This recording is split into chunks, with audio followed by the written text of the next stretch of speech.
Hi everyone, welcome to today's video, which is going to be all about sports photography camera settings with the aim of hopefully getting you off auto or even those little automatic sports settings that some cameras have and getting you onto at least shutter priority, if not experimenting with full manual next time you shoot sports.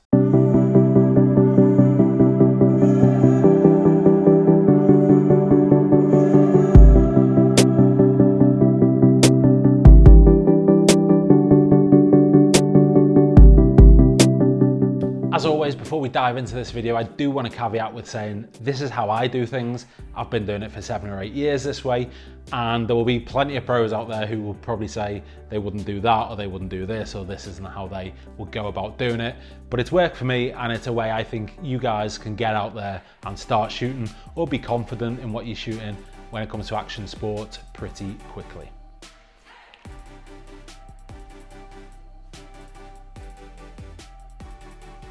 So the thing to focus on here is shutter speed, and that is that figure you see in the display on your camera that is a number, a forward slash, and then another number.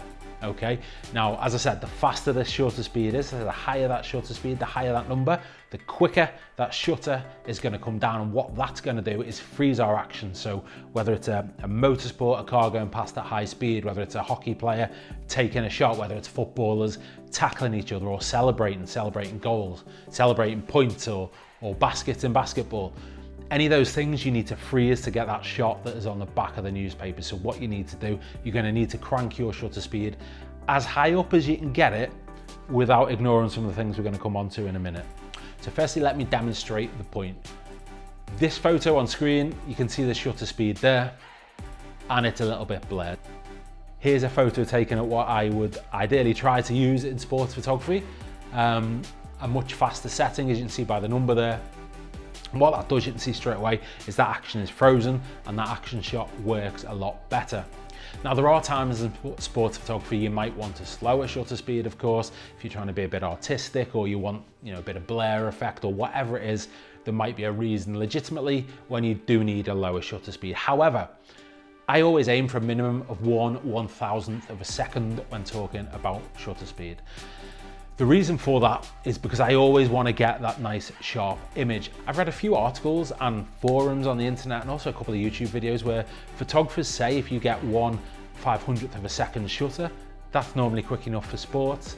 I personally disagree. I think you've got to be aiming for a very least 1/1000th of a second when we're talking about action sports photography. Now, as I said, there are scenarios when you'll want to bring that lower for artistic reasons possibly, or depending on your camera and the conditions you're shooting in, maybe the light forces you actually to bring that shutter down further. But right now, just to keep it simple, if I'm shooting in daylight and I'm shooting action sports and I want to freeze that frame to get a nice crisp shot, my starting point is 1/1000th of a second. Number 2 is light. Don't forget, we're trying to get the shutter speed nice and high. Whether you're familiar with the exposure triangle or not when it comes to photography, then you may know that the quicker the shutter speed is, the less light is getting to your sensor. What that means is the photo is going to be darker. Now there are 2 ways. Darker as obviously means that's underexposed. So you need to compensate for the fast shutter speed by letting more light into the camera, and you're going to do this by one of two things. Number 1 is adjusting the ISO, or number 2 is changing the aperture at which you're shooting at. So try and keep this nice and simple, starting with that second one there, the aperture. This is your F number, that's what it's commonly referred to, f2.8, f5.4, f12, etc. Your aperture is your F number, okay? So the smaller the F number, the larger the aperture. So I know that's a little bit back to front, but remember, another way of remembering it is the smaller the F number, the more light that comes in to your camera. So when I was getting into sports photography, I had a really old camera and I had a really cheap kind of Tamron lens. I think it had a zoom to about 200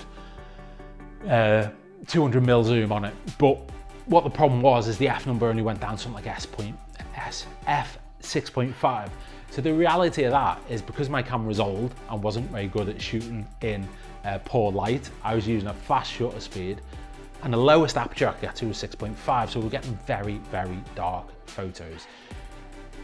So when you see these guys shoot with the big 70-200 or 400mm lenses that are 2.8, when you see portrait lenses that are 1.8 in aperture, this is going to let a lot more light in, and there's a big benefit for that. Also, the other big thing about aperture is it controls your depth of field. Now, these are two things that sports photographers and portrait photographers are very aware of. So when we talk depth of field, the easiest way to imagine it with like this photo on screen now, lovely creamy background. This is known as bokeh, B-O-K-E-H. I've heard it pronounced a million different ways. But this bokeh is produced by having a nice low F number. That is a shallow depth of field, so that you'll see it's isolated the subject, and everything behind that is pretty, well, it's not there. It's just a creamy texture behind it. So your ISO is your camera's sensitivity to light, and you'll see this as a number, anything I think from 100 through to several hundreds of thousands when extended with current kind of modern camera specs. So the higher the ISO is, the more sensitive your camera is going to become to light, and so the brighter the photo will be. However, again, there's always a however with this. This is why it's a constant balancing act and about getting to know your camera and your environment, what you're shooting.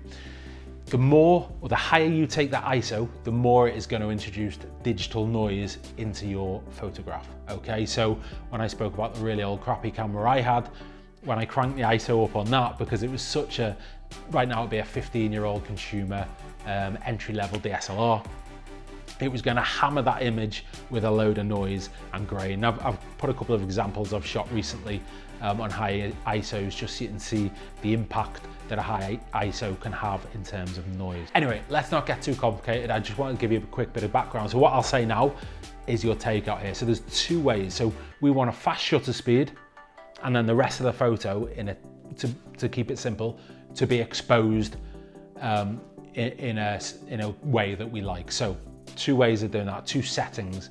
As I said earlier, full manual, and that is when you'll have to tweak the aperture, the ISO and the shutter speed, that exposure triangle to get that shot correctly exposed, or shutter priority.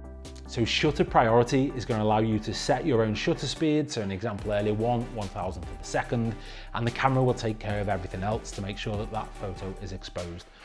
I see a ton of sports photographers using this. It's great if you're on a cloudy day and it changes from kind of bright light to cloudy and overcast really quickly, and in and out as the clouds go across. That's a really kind of good setting to use for that. Personally, and I've got no rhyme or reason for this, I've become a little bit obsessed with shooting on full manual. I know there'll be a lot of seasoned pros watching that might watch this and say you're making your life harder. It makes no sense to do so. But what doing that has done is give me a true appreciation for A, my camera, B, my lens, and C, just what the exposure triangle is about. Because I'll tell you this right now, if you're a beginner watching this, I looked at the exposure triangle before I really got very experienced with photography, and it made no sense to me. I started shooting football matches not knowing what the exposure triangle really, not what it was about, but how it worked, okay?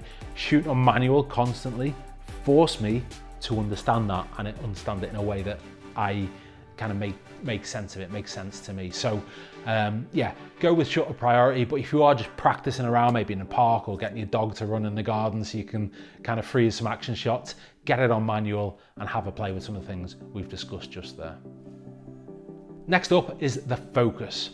Focusing is really important in sports photography because we're probably going to be taking a load of shots and we're going to be tracking subjects, whether it's in American football, in motorsport, in soccer, whatever. You're going to be tracking a subject from one side of the frame to the other. That's coming from further back in the frame to closer. So what you need is you need your camera to make a really good way or good job of tracking that subject and keeping it in focus. Now, most DSLRs now have what's called al servo mode. This is going to help you to track that while your fingers kind of partially press down on your shutter, you know, that kicks that autofocus in.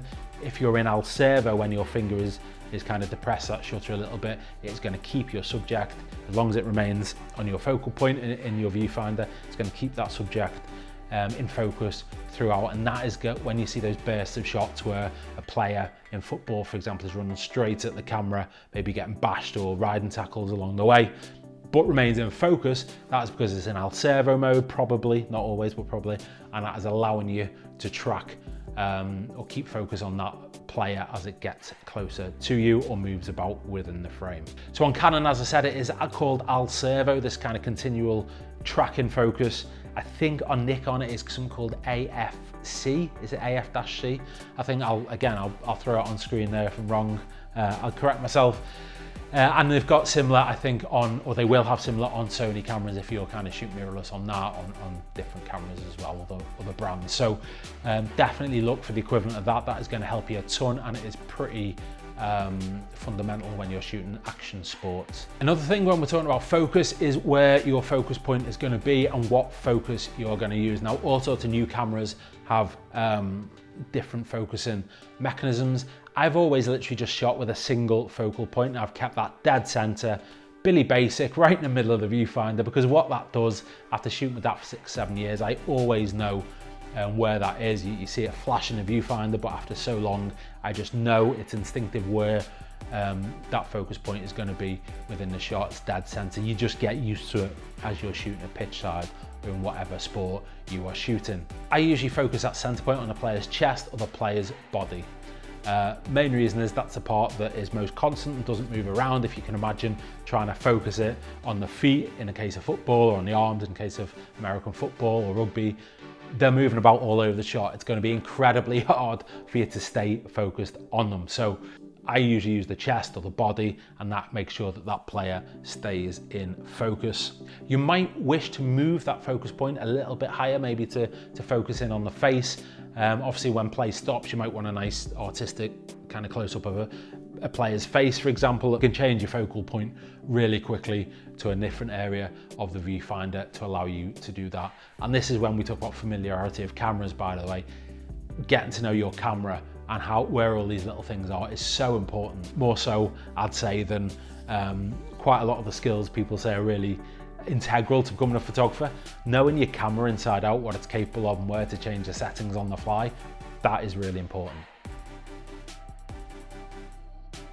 Okay, next is burst mode. So again, you're shooting action sports, you don't want to take one shot and then take another shot and then take another shot, because that free kick that's just gone into the penalty area has already been scored or cleared, or someone's been fouled. That shot of the motorsport, the car crossing the line, it's already gone, mate. You've missed it, move on. So you're gonna want to have burst mode enabled. This is available on pretty much every camera I've ever used. If you're able to kind of use different Al Servo modes and whatever, you will have a burst mode function for when you're shooting. Enable that, and that is going to allow you to hold that hold the shutter down to get a good burst of shots. How many shots and the speed at which they do it is going to depend on your camera. I think the 1D Mark IV has, I think, 10 frames per second. The R3 that's just come out was that up to some crazy like 30 frames per second. When I started out, my camera shot 4 frames per second, right? Also keep in mind buffering speeds as well. So if it allows you to do a continual burst of, say, 40 photos, 80 photos, whatever it may be, if you're shooting in RAW, that number will reduce, and it will say so in your camera spec. So keep your eye on that, but yeah, get yourself in burst mode for any action sports photography.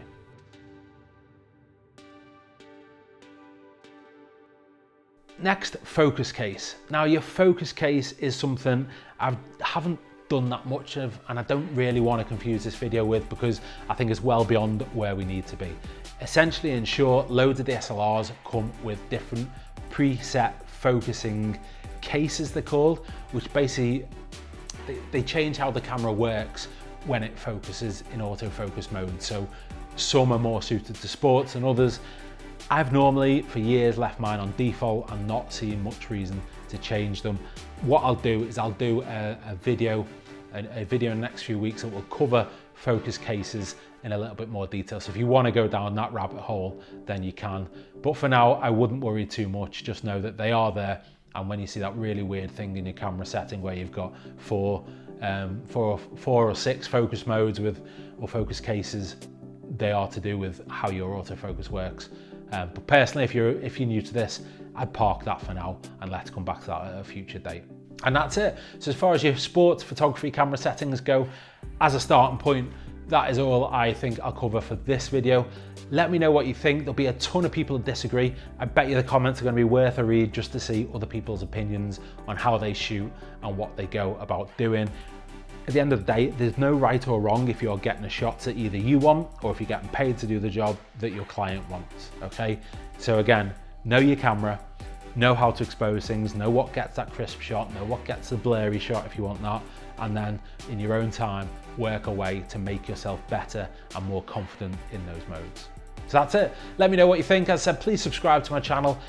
Really thankful for everyone who has done so in the last few months despite a lack of videos. So I'd love it if you could subscribe to this as well and look out for more videos on sports photography coming up really soon. Thanks for watching.